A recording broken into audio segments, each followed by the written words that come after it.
Okay, stay with us, Megha, because I want to quickly first bring in Sree Iyer on the broadcast on some of these very interesting findings that you're telling us. Mr. Iyer, good evening. Welcome to the broadcast. Lack of awareness actually is the single biggest reason why people haven't voted. Do you think that is being taken care of given the massive voter awareness campaigns that are being driven, and this time the Prime Minister himself is reaching out to all that he can to ensure that people go out and exercise their franchise? Yes, there is a lot of effort being made to rope in as many personalities as possible to make people aware of the fact that it is voting day and it is their responsibility to go and vote. Gauri, if you will humor me for a second, I want to mention a few things that might be a bit sharp.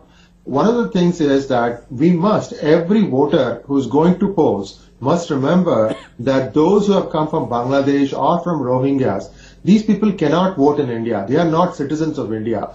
A voter card is a citizen's right, not somebody who's staying in the country. Now, if people know that those who are from Bangladesh are actually voting, this must be made aware to the Election Commission so that these people cannot vote. It's just the fact that they don't have citizenship in India. Now, one other question that people keep thinking is, most of the middle class tend to not go to vote. Couple of reasons for that. One is that they feel like, what is the difference? You know, the guy is going to win anyway. There's this that is the apathy that actually afflicts the middle class. The second thing I've observed, and I hope this has changed, is that there is a rule as to how far the polling booth can be from where you live. And the middle class used to complain that both sides conspired to keep it as far away as possible from where they live. So people feel, oh, I have to walk 1 kilometer to cast a vote. Right. You know, things like that.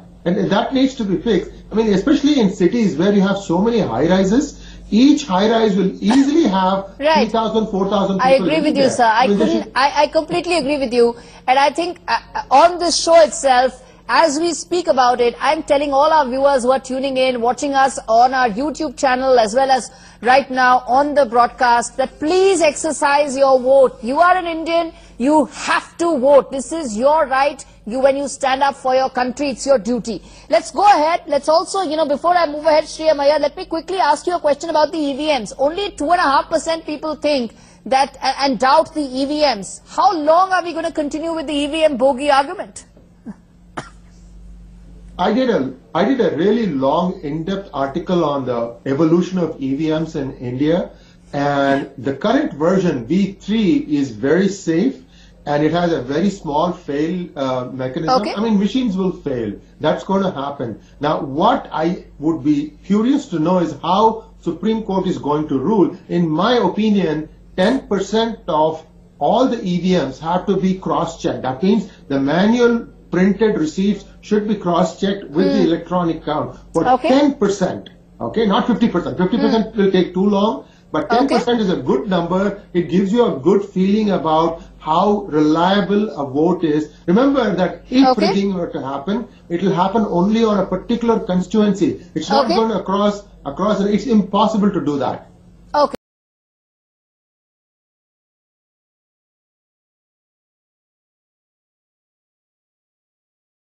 For the first time. Sree Iyer, let me ask you this question before I go back to Megha. That the one thing that Prime Minister Modi could have done better, 87% of people say, respondents say, a better and a clarity as far as jobs data is concerned, jobs growth is concerned. There is a lot of political discourse, ki kitne job hue, the number of people as far as those selling pakoras, the pakodanomics that is going on and on. The fact about number of jobs being created has been lost in this complete rhetoric. Gauri, whether we like it or not, India's economy, 60% now is coming from services. So jobs are in the service industry, whether it is pakodas or hospitality or tourism and so on and so forth. So that is where the jobs are. And by building roads, building a better infrastructure, the things are in place for India to encounter explosive growth. For instance, if the roads are good and if you can get from place A to place B safely and securely, why would Indians not want to see their own places of interest instead of taking trips abroad? So these kinds of things in themselves will start creating jobs. There is no magic wand. I can tell you, it doesn't matter who comes to power. There may not be a magic wand, but what I'm saying is the entire optics around jobs data not being released, statisticians leaving, quitting the government agency, and still, of course, people of the right wing talking about, selling pakoras is also creation of jobs. At some level, while the discourse has been lowered, the voter who will vote still doesn't know how many jobs were created. Because India's formal industry is only 15%. Only there you can track the job count. And the jobs are not, happening there. The jobs are happening elsewhere where the employee is a contractor. Most of the times it's a cash-based economy, so they don't really report their earnings properly. See, we have a lot of things that need to be set right in our system. GST was definitely one such move. It's difficult to keep on, saying that where are the jobs, where are the jobs? The jobs are there, except the jobs will need some sort of a mechanism whereby the banks can lend to promising ideas. That's why the NPAs and resolution of that is very, very important. And Modi has been trying hard. Economy is not his forte. It's not his strength. When you have a lawyer as a finance minister or when you have a chartered accountant as a finance minister, things are not going to really have an explosive growth. You need a serious macroeconomist at the helm. Okay. And I hope that Modi will do that in the next term. Okay.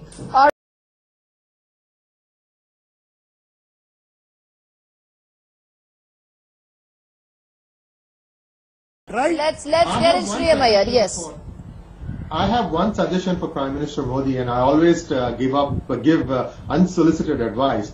We should go back and look at what went right when there was a boom in the Middle East from late 70s through the 80s up until the Kuwait War. What had happened was India was able to provide semi-skilled and skilled labor at reasonable rates, and there was a fair amount of prosperity that happened in India. Now, Europe, the population is declining, the countries are aging, and they need a reliable workforce. And India can play a major role in that by trying to make inter-country agreements whereby they will stand behind the workforce that would have sort of registered with the Indian government. So you can make sure that there is some accountability on a government-to-government level, and these people can go to, say, Europe and work for 6 months and then come back. You have to do it on a rotational basis. Nobody can, stay there for too long. So we are into a new economic paradigm where even if somebody is employed for 6 months abroad, the amount of money that he or she may be able to take care of,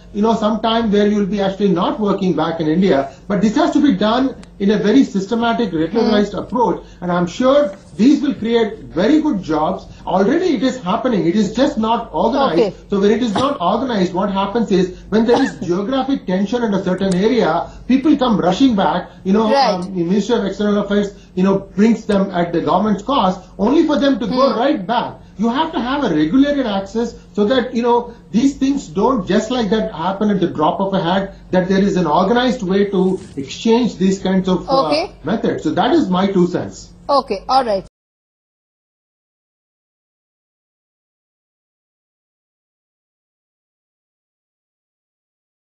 Powerful. Sree Iyer, let me ask you this. Not weaken that system. That Prime Minister That is what Modi, the governance is doing. All right, Professor Shastri, let's quickly give in the other panelists a chance as well. Narendra Modi is likely to represent the middle class the best. But the moment you talk about middle class, then you talk about war against corruption, you talk about jobs, you talk about better growth, you talk about clarity in terms of economic agenda, you talk about a clear structured agenda as far as Kashmir is concerned, as far as Pakistan is concerned. And all those issues, do you think at some level need to be in the forefront as far as the discourse is concerned right now in 2019, and it isn't happening? Yes, I agree. Those are things that he needs to work on. However, there is one thing that I just wanted to observe. I observed, when Raghuram Rajan was talking about dosanomics, nobody seemed to have problem with that. But when Prime Minister Modi talks about pakoras, everybody's up in outrage. Come on now. Even those economics didn't make sense. He had, he had this charmed existence as the Reserve Bank of India governor. What did he really accomplish? Did he do anything about the NPAs? No. The reason I'm bringing up all this is now Mr. Rajan is, entertaining thoughts of entering politics, which is why I'm critiquing this. You can't say that. The RBI governor, what are you talking? Your Prime Minister is announcing the demonetization. He doesn't have any role to announce it. Even he wants to roll. Why the Reserve Bank governor is